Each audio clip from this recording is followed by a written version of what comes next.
ఈ రౌండ్కి తండేల్ అంటే క్యాప్టెన్ కదా, సో అరవింద్ సార్ ఈ రౌండ్కి కెప్టెన్ సార్. మీరే ఈ బోట్ని నడిపే కెప్టెన్. మిగతా క్రూ మెంబర్స్ సార్, వాళ్ళని అడిగిన క్వశ్చన్స్కి వాళ్ళు ఎలా సమాధానం చెప్తున్నారో మీరు మార్క్స్ వేయాలి sir. Sir Arvind sir, cinema beginning నుంచి ఎండింగ్ లోపల మీరు ఏదైనా ఫేస్ చేసిన బిగ్గెస్ట్ స్టామ్ ఉందా?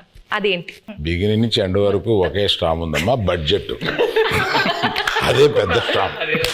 ఈ స్టామ్లో నేను మామూలుగా సీలో మామూలుగా వెళ్ళిపోయి సరదాగా వచ్చేయచ్చు బడ్జెట్లో అనుకున్నాం, కుదరలేదు. మధ్యలో స్టామ్ వచ్చి బడ్జెట్ పెరిగింది. షూటింగ్లో ఎలాంటి ఛాలెంజెస్ ఎదుర్కొన్నారు? దీనికి రెక్కి చేసేటప్పుడు ఒకసారి సముద్రంలో పడిపోయింది మా పడవ. ఆల్మోస్ట్ ఒక కింద అంటారు, కింద రాక్ ఉంటుందని మాకు తెలియలేదు. సో టప్పని ఇరుక్కుపోయి పడవ సగం ఇరిగిపోయి ఇలా అయిపోతుంది అన్నమాట. సో ఆబ్వియస్లీ మాకు స్విమ్మింగ్ రాదు, ఏమీ రాదు. నాకు ఎందుకో నిజంగా తెలియదండి, నాకు అప్పుడు కూడా భయం వేయలేదు. జారిపోతున్నారు, టైటానిక్లో జారిపోయినట్టు జుమ్ జుమ్ అని జారిపోతున్నారు. అసలు మీకు దేనికి భయం వేస్తుందండి? మీకు భయం అనేది లేదు కదా అసలు. అది చెప్ప మా వైఫ్ అంటే భయం అంటండి, అది ఆబ్వియస్లీ భయపడాలండి.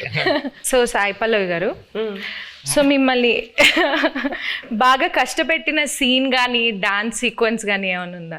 చెప్పండి. అవన్నీ ఉండవు జూజీబీ. నెక్స్ట్ అట్లేం లేదు, కరెక్ట్గా అది ఎగ్జిక్యూట్ చేయాలి, కరెక్ట్గా మనం యాక్ట్ చేయాలి అనే ఆ ప్రెషర్ ఉంటుంది కదా, అంతే ఉంటుంది.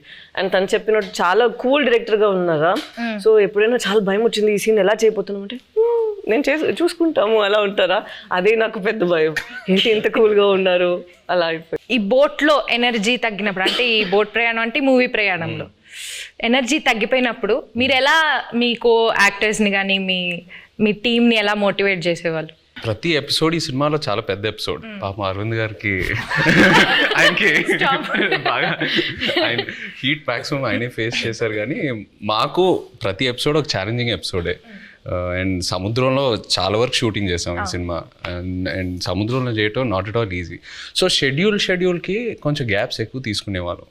మీరు ఆ పెద్ద బోట్లో ఉంటే లైఫ్ బోట్లో, పెద్ద బోట్ సింక్ అవుతూ ఉంటే లైఫ్ బోట్లోకి ఎక్కాలన్నారు కదా, నాకు ఆ సిచ్యువేషన్ వచ్చుంటే నేను పెద్ద బోట్లో ఉన్నా, స్టామ్ వచ్చింది, నేను చందుకు ఫోన్ చేస్తా, చందు నన్ను కాపాడు చందు అంటే తను ఒక లైఫ్ బోట్లోకి వచ్చి నన్ను లైఫ్ బోట్లో పెట్టి తను వెళ్ళిపోతాడు.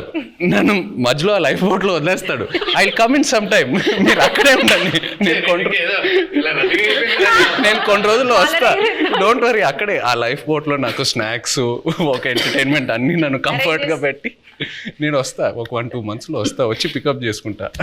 అంత కూల్గా ఉంటాడు మా చందు. సో మీరు మధ్యలో వదిలేస్తారు అలాగా? మధ్యలో వదిలేదండి, ప్రిపరేషన్ కోసం.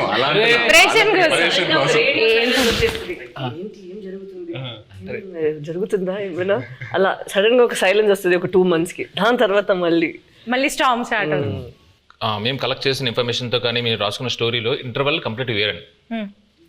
ఒకసారి మళ్ళీ మనం వెళ్ళినప్పుడు మొత్తం అంతా అక్కడ శ్రీకాకుళం వెళ్ళి మొత్తం రీసెర్చ్ చేస్తున్నప్పుడు ఇంకా డీప్ అండ్ డెప్త్గా ఆ 22 మందిని కూర్చొని వాళ్ళని వీళ్ళని అడిగితే, అప్పుడు వాళ్ళు అక్కడ ఫిషింగ్లో ఉన్నప్పుడు వాళ్ళకి ఒక 2017లో ఒక స్టార్మ్ వచ్చింది.